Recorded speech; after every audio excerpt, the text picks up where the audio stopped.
How do you describe your relationship with Joe Budden? I mean, listen, me and Joe Budden aren't, you know, we're not friends like that. We're not like, we didn't go to the same fucking high school or something, you know what I'm saying? So I get that part. But when I'm out here flying around to different places and doing interviews and trying to use my platform to pump up Slaughterhouse every chance I get, and you're using your platform to fucking trash me, and I'm one of the things that keeps this ship moving. You know what I'm saying? So you're doing something, you got a voice in hip hop, so you actually could be affecting this ship a little bit. You know what I'm saying? Because you don't owe me nothing. But I've never gotten a fucking interview and been like, Joe Budden's shit is fucking trash. That last album he put out is fucking trash.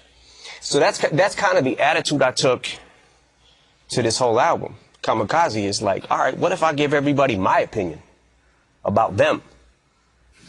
Well, I want to talk about Slaughterhouse, because there's a lot of, including myself, people that really feel like the Slaughterhouse saga was unfinished.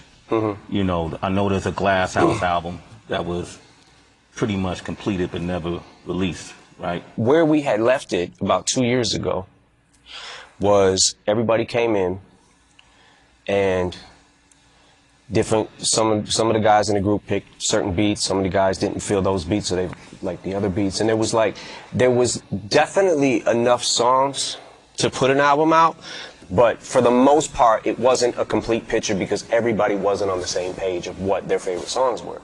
So I thought they were gonna go back home, regroup, and try to make a few more songs. I didn't hear anything from that, and then at that point I started getting really deep into Revival. You know, I was recording every day. So a couple months go by, and from what I understand it to be, what I was told, I didn't hear this firsthand, but Joe said, Slaughterhouse ain't hot right now, we don't have a buzz, we need to put out a mixtape. From that point, everybody started branching out. Royce went and did his album, Prime. Like, everybody started doing their own kind of solo shit. So I thought they were just happy with that. You know what I'm saying? Like, they just wanted to maybe work on their own projects for a while and we would come back and visit this or whatever. When we made the first Slaughterhouse album.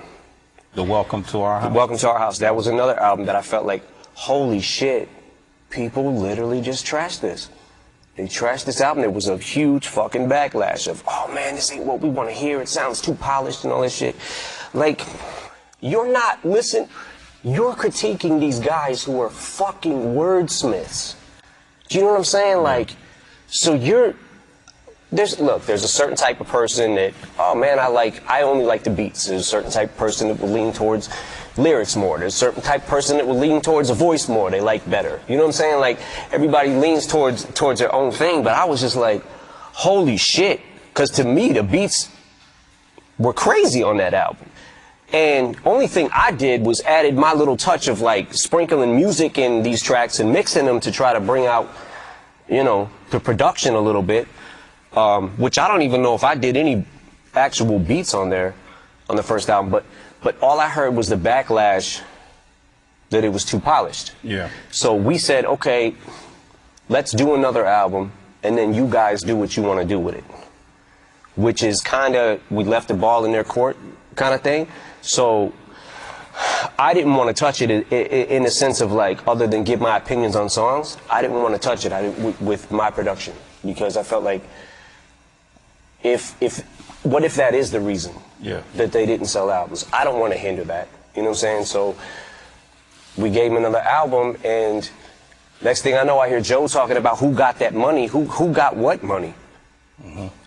Like, he did say, I saw a clip that he put of an interview with him and Crooked that he felt like that maybe, perhaps, like he alluded that you and Paul got majority of the money. But the album, I hate to say this because I think the guys are super fucking talented, but the album didn't do much to even recoup the first budget. Then we spent hundreds of thousands of dollars on the second album that never came out.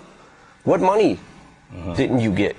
I don't know if I made a fucking dime off Slaughterhouse. I don't care if I made nothing. I believed in them.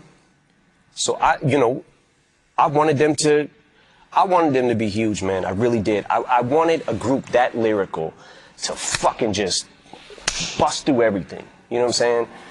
And it definitely hurt my feelings a lot when the album didn't do good, the first album. It was just like, fuck, man. Like, when we got CeeLo on the hook of the My Life song, I was like, yo, this might be out of here. What was the meaning behind the line when you said the last hit, I'm paraphrasing, the last hit you got was with your ex-chick? That was what that was. What's that? That was a tap. Just a tap?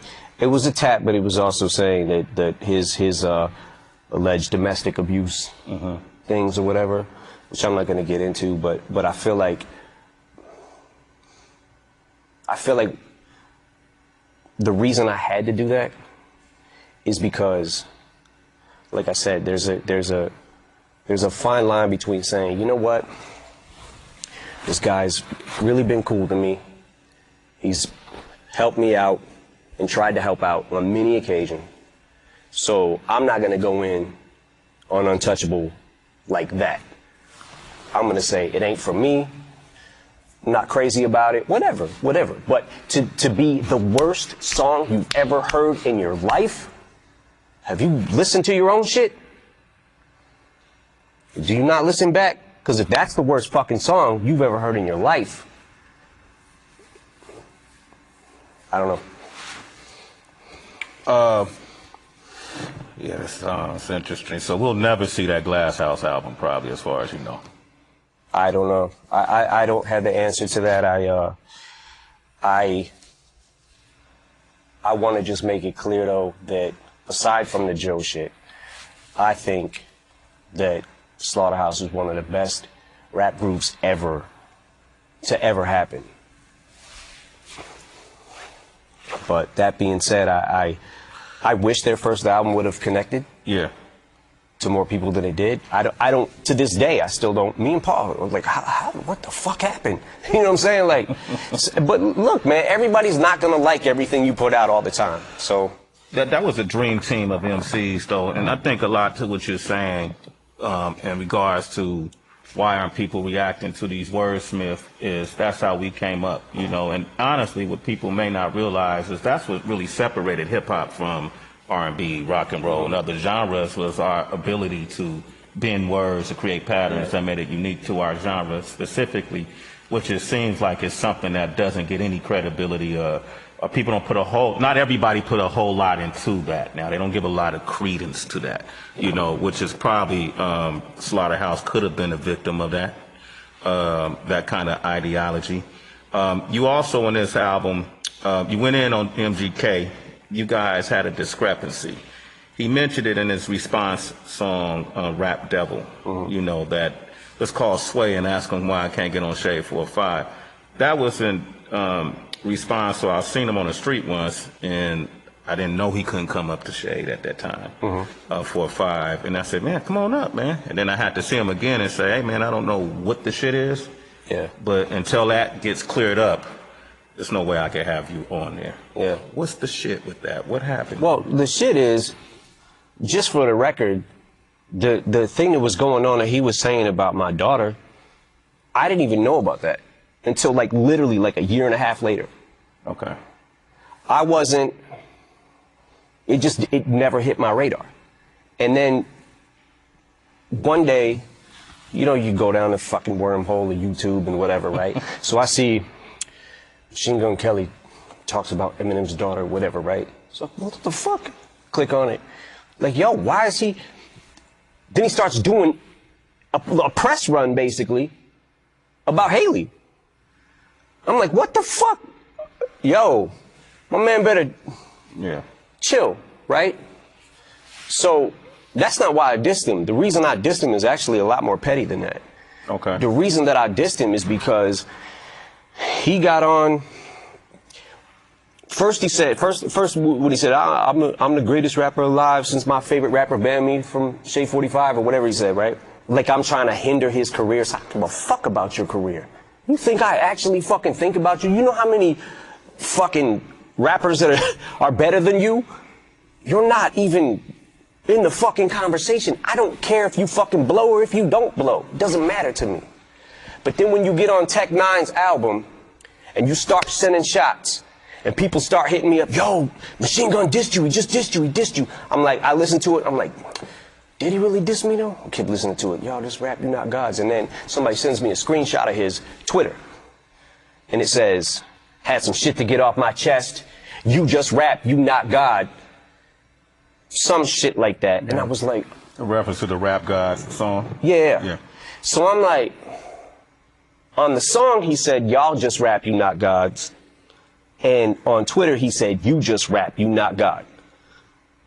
Had some shit to get off my chest.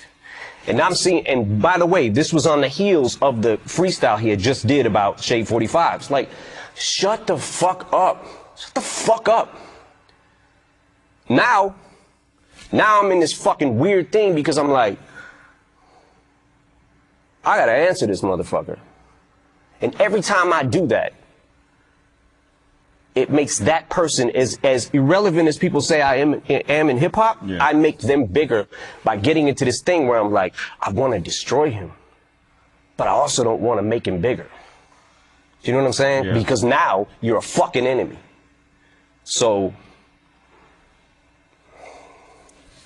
I'll leave it at that. I'm not sure exactly what I'm going to do at this point right now because I'm still kind of waiting to see what...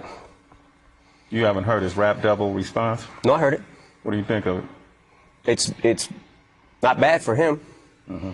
He has some good lines in it. Did y'all really call Interscope to try to shelve his... Fuck no. I never made a fucking call, made a call to Diddy, really? Yeah. I got Diddy's number, just hit him up. Yo, Diddy, what up?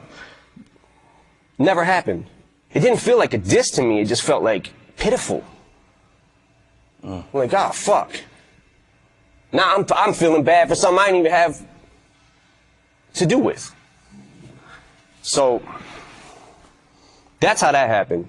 So he made a reply to my reply. So regardless of what the fuck he wants to say, oh, it was from 6 years ago. Motherfucker. Shut the fuck up. Shut the fuck up. Wait. I'm telling you the reason I dissed you now. Yeah. I'm telling you. And I'm going to sit back and I'm going to wait for a second just to see, because if people start firing off and I try to answer every fucking body that I dissed on Kamikaze or had words about, I'm going to be going the next 5 fucking years making diss song after diss song. You know what I'm saying? So, yeah. Like... You're going to get hit, though. Dre's all over this project? Dre's input was all over it. There's a couple songs that he kind of deaded them just because he didn't have a good reaction to them, and he also felt like one of them was going a little far. A song? Hey, man. What does that mean? Like, how far did it go? It definitely went too far.